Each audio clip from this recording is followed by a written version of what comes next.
All right, sports fans, how's everybody out there doing? William Martin coming at you one more time here on YouTube with another edition of the 300 Pounds of Sports Knowledge podcast.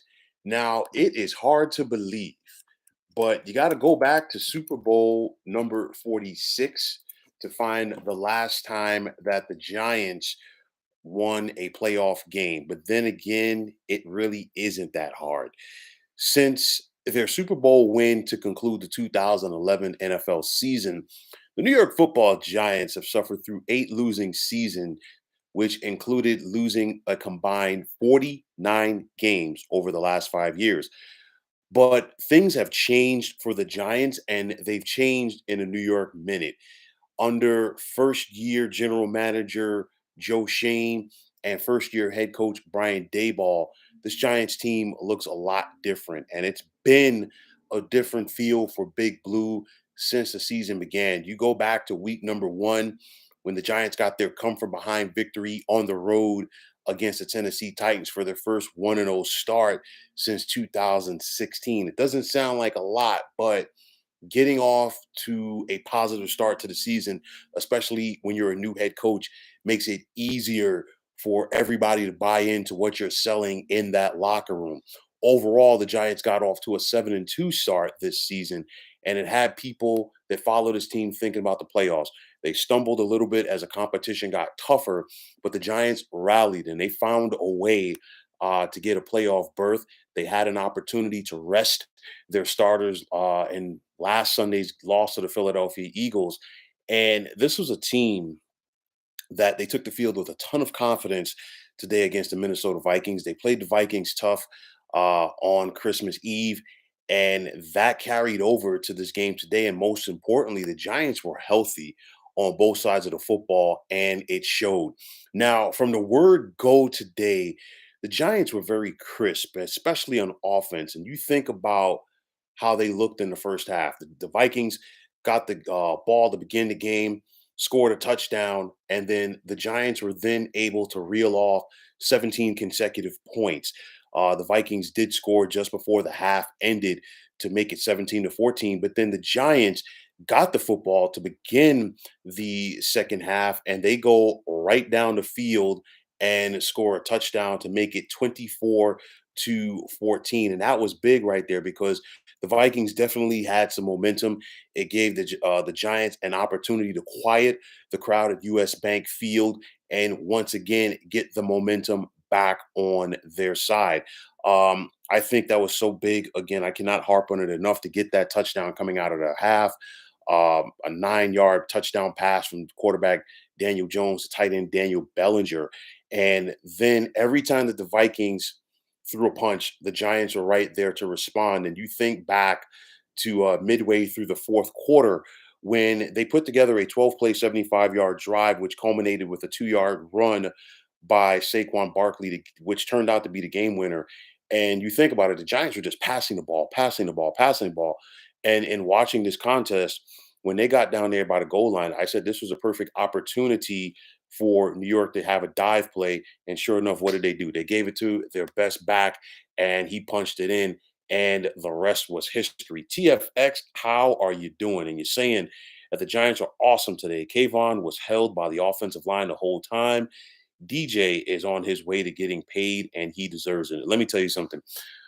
When the Vikings scored that touchdown just before the half, I mean, I saw that hold clear as day, and the officials missed it. And you had two officials right there, and they missed it. There were several holes by the Vikings offensive line on Kayvon Thibodeau today. And it's one thing that you can say about this Giants defensive line. They did not record a sack, but they were consistent in putting pressure on Vikings quarterback Kirk Cousins. And it's one of those where the pressure sometimes can almost be as good as a sack due to the fact that you're hurrying up that quarterback. You're making him get off of his mark and making him release that football a little bit quicker than he wants to be. And nonetheless, pressures do lead to sacks. And the Giants did not get a sack today, but they definitely did enough. Daniel Jones is definitely on his way to getting paid. You look at it right now. by every win in the playoffs, his price tag is going to go up. And I'm not going to sit up here and say that this is a Joe Flacco scenario from 10 years ago for the Baltimore Ravens. Nonetheless, this is the best that Daniel Jones ever looked. And I think at the end of the day, he picked the best time to have the best game of his NFL career. Jones today was 24 of 35 passing for 301 yards, two TDs, most importantly, zero turnovers, no fumbles, no interceptions. And he also had 78 yards rushing on 17 carries. And Jones showed toughness that some people feel that he didn't have, as he was willing to go in there and mix it up between the offensive tackles. You think back to the fourth down play where, obviously he's a big dude. Daniel Jones is about 6'5, 225. He stuck it in there. He took some shots from this Vikings defense. And you know what? Never complained, got right back up and, dusted himself off theoretically and went out there and looked for some more. But this game right here, you know, you just there's so many different intangibles within a sporting event. And for the Giants, I said that there were certain things that they had to come out here and do today. And for the most part, they did it. And if you think I'm lying, go back and listen to my game picks over this weekend for Wild Card Weekend. And I talked about the Giants. I said the Giants needed to win third down on both sides of the football, and they did. New York was 7 of 13 on third down when they had the football, while Minnesota was 4 of 10. I also said the Giants needed to score touchdowns, and they did that. They got four of them. And I said the Giants needed to put pressure on Kirk Cousins. They did. They were unable to sack him. And then I also said that the Giants needed to make sure that somebody not named Justin Jefferson was going to beat them. And JJ did have 7 catches for 47 yards. The majority of that came in the first quarter. And of course, TJ Hawkinson was a problem for the Giants all afternoon, but nonetheless, he's not gonna he's not a home run hitter, if you will, as far as a receiver. He's a receiving tight end, but at the end of the day, he's not Justin Jefferson. Justin Jefferson is in that rare air as far as once you get the football in his hands, he's going to be a problem because it's not just a catch, it's what he can do after the catch. The Giants did not allow JJ to get off today. And that was a big credit to defensive coordinator Wink Martindale. Like you said, they had a plan for Jefferson, but not the tight end. And at the end of the day, with all of the talent that the Vikings have on offense, it's kind of like pick your poison. Who do you want to beat you? And the Giants said, you know what, TJ Hawkinson or maybe even Adam Thielen, you're going to do it today, but it's not going to be Justin Jefferson. And you think about it because it's the next man up philosophy for this Giants team, and they've been like that all year. The Giants had an opportunity to salt this game away on a third down play when Darius Slayton, and this is something, he's played better this year, but this is something that has plagued him throughout his career with the Giants when he's had a case of dropsies. You go back last year in an early season game on the road against Washington, and Daniel Jones hit Darius Slayton right in the hands a couple of times for a touchdown, and he dropped it. And Slayton has gotten better, but if Darius Slayton catches that ball late, because the Giants did a good job of making Minnesota use their timeouts, but nonetheless, if Darius Slayton catches that ball, he runs for a while, gives the Giants the opportunity to at least run out the clock, and there's a possibility that he scores. Nonetheless, he dropped that football, but this team responded. And you think about Wink Martindale throughout this game, a lot of it was zone coverage. He was mixing up the blitzes. And late in this contest, in the Vikings' final possession of the game, Wink Martindale said, you know what? I'm going to go man. And he went man, switched it up on the Vikings, and allowed his front four to create the pressure. It's kind of like, from a movie aspect, you go back to Rocky 2, where Mickey trained Rocky to fight the orthodox style for the entire fight. And then in round 15, he wanted him to go back to Southpaw to throw off Apollo Creed. Obviously, that was a film. This is reality. But nonetheless, it's a scenario where, you know what, the Vikings really weren't thinking about that all game long until the end. And that's when the Giants changed it up. But that pressure, once again, that was created by the Giants front four allowed or made Kirk Cousins rather have to get that football out on 4th and 8 early, much earlier than he wanted to. He threw the ball to TJ Hawkinson, who was covered by Xavier McKinney, who made the clean tackle right away. And then the Giants were able to run the football out, and the rest is history. Rodney Pierre, how are you doing? Long time no see. I know that you're very happy with the results today. Wherever you are, I guarantee you that the first round is on you because I know you're buying. But nonetheless, it's a scenario where the Giants are able to go out there and definitely take care of their business today. And speaking of Xavier McKinney, this defense, most importantly, the secondary, is a lot different when he's back there because he's the captain. And we saw how different that it looked when he went out with the injury following their bye week. And I mean, this was the perfect time for them to get him back, the perfect time for them to get Adoree Jackson back. And then you bring in Jalen Smith. And of course, he had that horrific injury to end his collegiate career at Notre Dame, played for the Dallas Cowboys, was with the Baltimore Ravens for a little bit. The familiarity with the system of Wink Martindale is why he's here. And bringing in a guy with the talent, in my opinion, of a Jalen Smith is a steal. You get Landon Collins back, and of course, the Giants drafted Landon Collins as a strong safety, but Landon Collins 2.0 is a linebacker because even going back to his time at Alabama when he was a staunch defender, he was a better player against the run as opposed to the coverage. So now you bring him in more as a linebacker, adds more depth to that side of the ball. But the Giants just keep finding guys.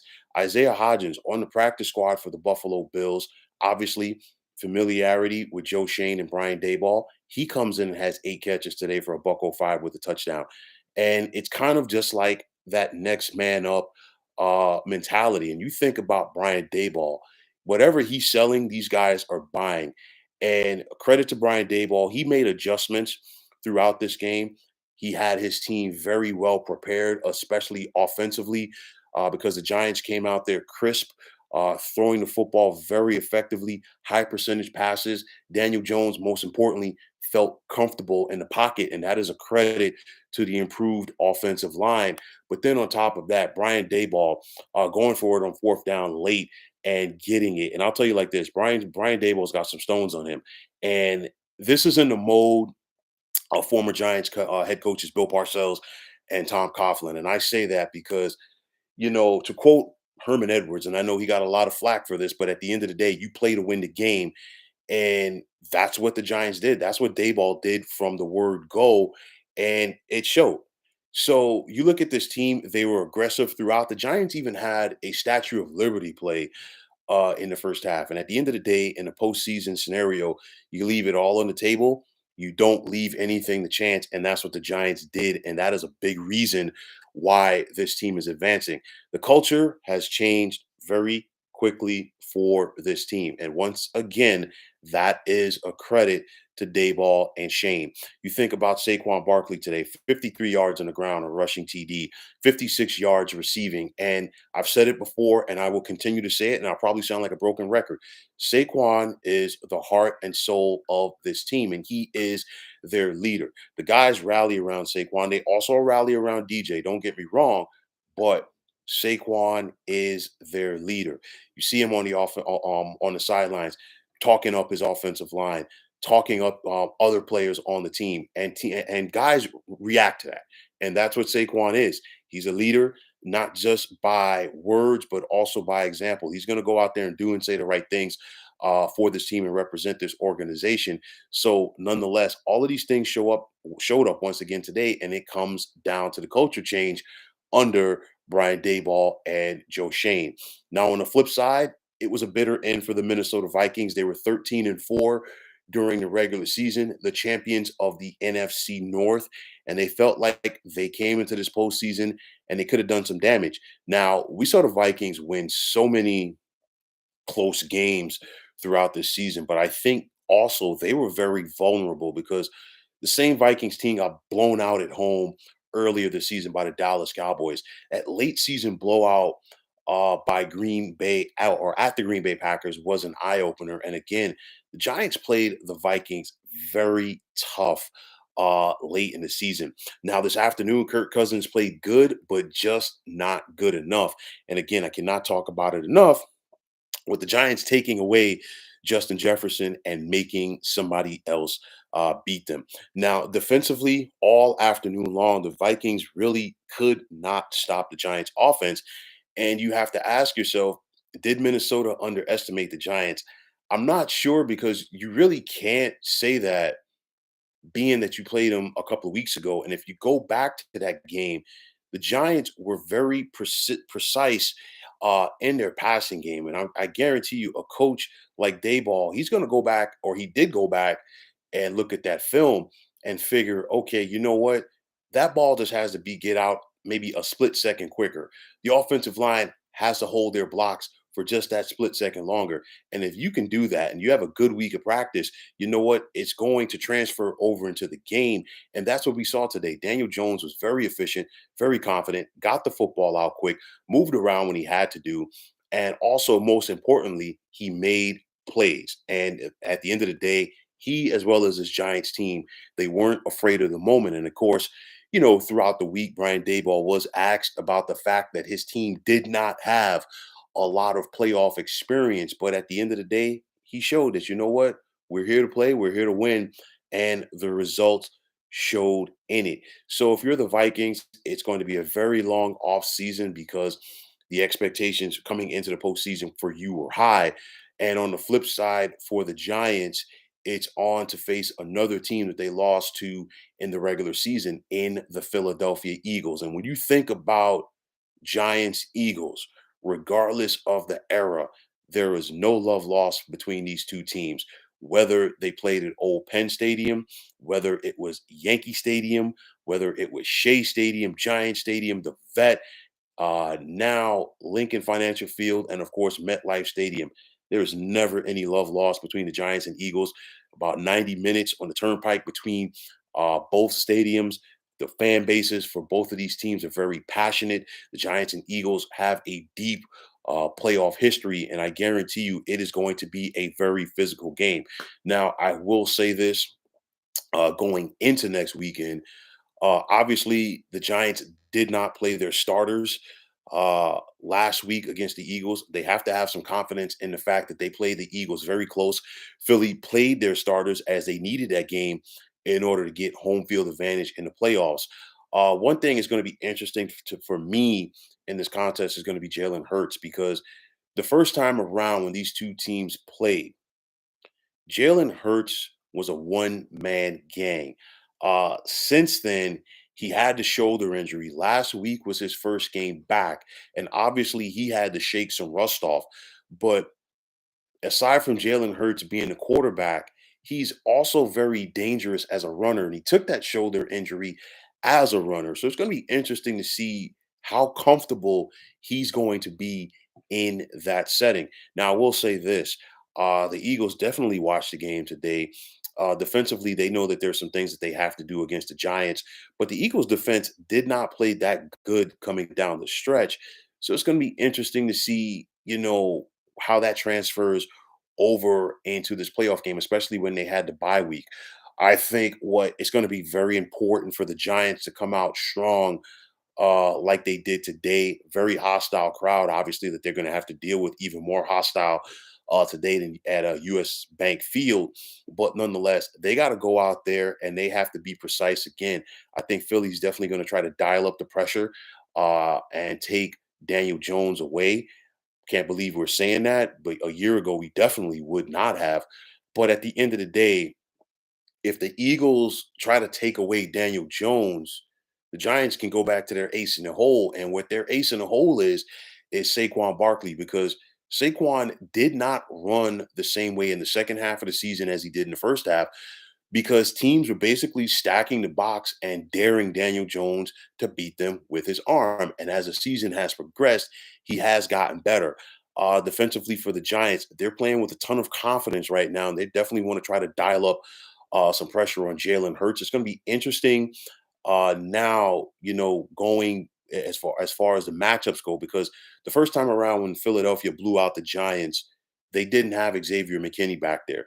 You got all hands on deck now back there in the secondary, and that's going to be important because you think about AJ Brown, you think about Dallas Goddard, you think about Devonta Smith. The Eagles just come at you in waves as far as the talent that they have at the skill position. So I think this is going to be a great chess match.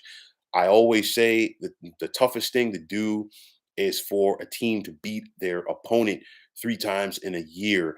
That's what Philly is looking to do. San Francisco did it yesterday with Seattle. It was not easy. I don't think that the final score of that contest is really indicative of how close that it was. And obviously you could see it again tonight with the Baltimore Ravens and the Cincinnati Bengals. When teams play each other three times, you just basically throw out the rule book because they are so familiar with one another. But I think it is going to be a tremendous game. And to your question, TFX, the picks will be available next Friday, probably Friday evening. So just definitely be on the lookout for those. But nonetheless, if you are a Giant fan or anybody that is associated with this organization, you got to be happy with what you saw today. And I said, win or lose, that the Giants had a different feel. Now you got an opportunity. You've built something, and now you have an opportunity to keep building because nobody expected the Giants to have a winning record. Not hardly anybody. Hardly any, even less people expected them to be a postseason team. And the majority of people that are football fans were picking the Vikings to win this game.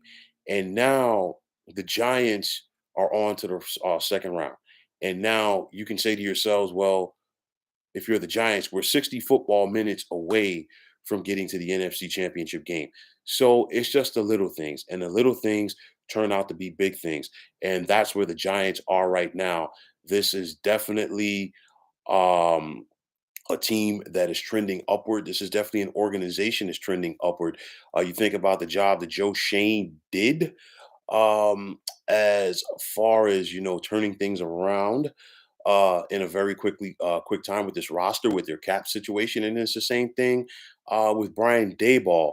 And Brian Dayball should definitely get some love for Coach of the Year because he's turned Daniel Jones into a quarterback. Because anybody who's followed the Giants for the last couple of years, if you came into the season, you figured, okay, this is it for Daniel Jones. And Daniel Jones is now an NFL quarterback. And there's a difference between a guy at that position and the guy at the position. And I'm not saying that Daniel Jones is in the Patrick Mahomes, Joe Burrow, Trevor Lawrence conversation. Absolutely not. But he is now a quarterback that the Giants can go out there and win games with, and they definitely want to keep building off of that. Mrs. Martin, I thank you for the support as always, and I definitely thank you for the comments. So, with that said, the Giants have to be feeling good. They're riding high. I guarantee you. I don't know if their plane has taken off for Newark as of yet, but I guarantee you when they touch down, they'll probably have some people around the stadium there to greet them when they come back. Passionate fan base in the New York City area, and they have not seen their team win a playoff game in more than 10 years. So I guarantee you there's going to be some happy people in the Big Apple tonight. But nonetheless, the Giants are winners. They're moving on. They're to the round of 8. And let's see what they can do next weekend in the city of brotherly love, where there won't be any brotherly love for them against the Philadelphia Eagles. So, folks, that is going to wrap it up. And as always, I want to take this time out to thank you for tuning into the 300 Pounds of Sports Knowledge podcast here on YouTube. I want to take this time out to thank all of you fine folks out there for tuning in. And if you have not already, please feel free to subscribe to this channel as well as liking this podcast. If you're on Twitter, please feel free to follow me at 300 Pounds of Sports. And like I always say, if you follow me, it'll be my pleasure to follow you right back. There's also the sports discussion group on the Sports Depot 365 on Facebook, one of the better sports debating sites that you can find on social media. Please feel free to check it out. All you fine folks out there, thanks again for the support. Thanks again for the love. Thanks for tuning in. I am William Martin. I'm signing off and saying thank you once again for tuning into the 300 Pounds of Sports Knowledge podcast here on YouTube. Be well, everybody.